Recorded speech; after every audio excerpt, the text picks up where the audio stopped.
YouTube family, what's good with you? It's your boy 2A-N-LA, and as always, fam, anything I say in this episode, prior episodes, and future episodes is just my personal opinion. You shouldn't take it as fact. You shouldn't take it as law. Always do your own homework and come up with your own conclusions. Right about now, fam, I ask you to go ahead and tap that like button for your boy.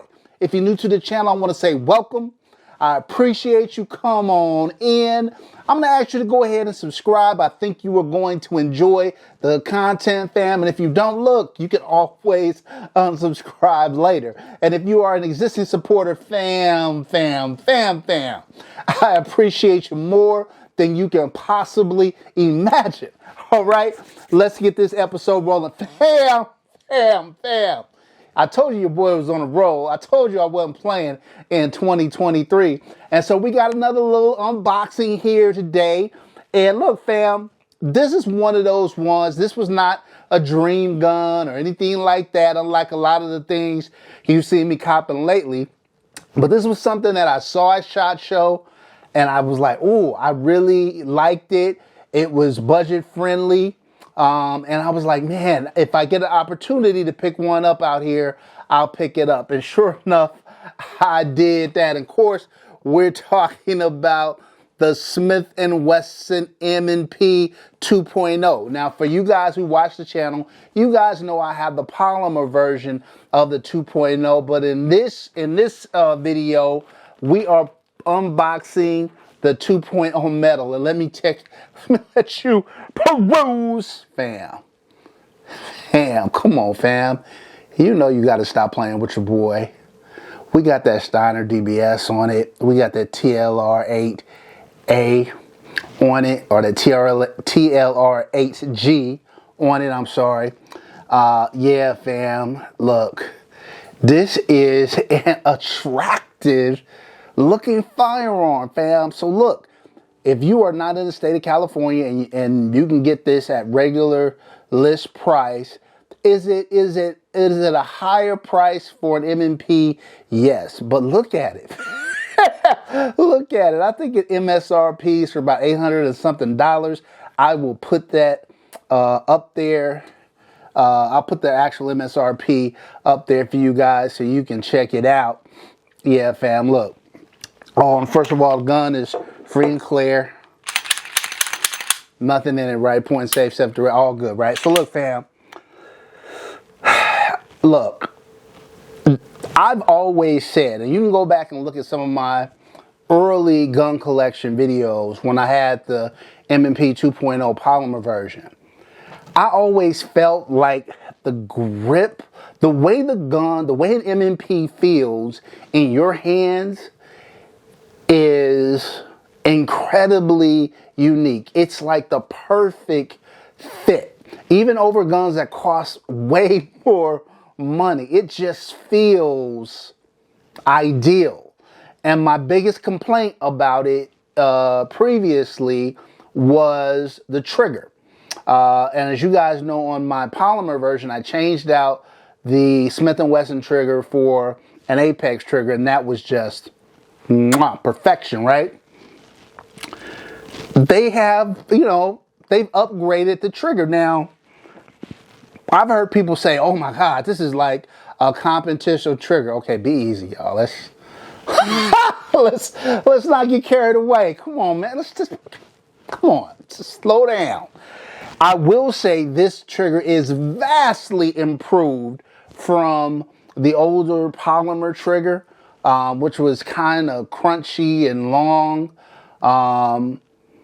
but extremely reliable. And so this one is, to me, certainly a more attractive, flat kind of trigger. It still, to me, has a little too much travel. So that's the safety, right? And now you got your take up. So to me, it still has kind of a long take up. So let's real quick talk about what I've said a million times on the channel. What I feel like a good trigger is. A good trigger has a short take up, a clear definable wall, a crisp, clean break, and a short reset. If you've got those factors, you've got a really good trigger and something that's going to allow you to shoot accurately and fast, right? So for me, number one, this is a polymer trigger, not a metal trigger shoe. I would have preferred it if it was metal, but whatever. Again, the real issue for me is the take up here. Now, once you get through that take up, the wall is definable, so that component is there. It does have a crisp, clean break. Let's look at the reset. Reset is not bad. So, look, I'd say it's a solid trigger. Now, look, fam, some of you guys, if you're used to shooting, you know, factory Glock triggers and stuff like that, you're going to think this trigger is phenomenal. But I am happy to admit that I am a full-blown trigger snob. If you look at all of my guns, almost every single one has an aftermarket trigger, I think.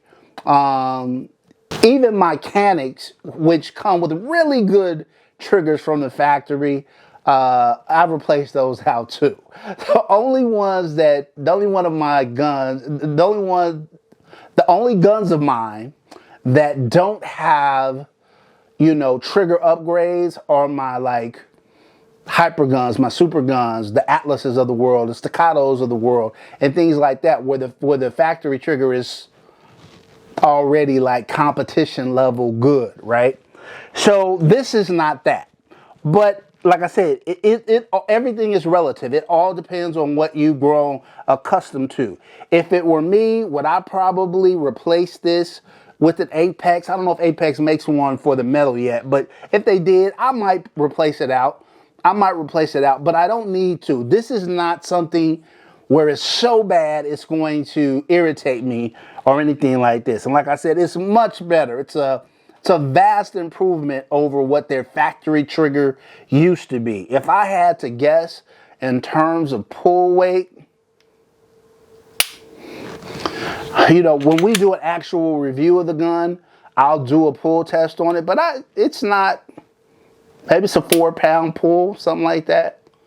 4-pound pull, which for, you know, a carry pistol is probably fine. My biggest complaint is the long take up, how long the take up is. But other than that, solid.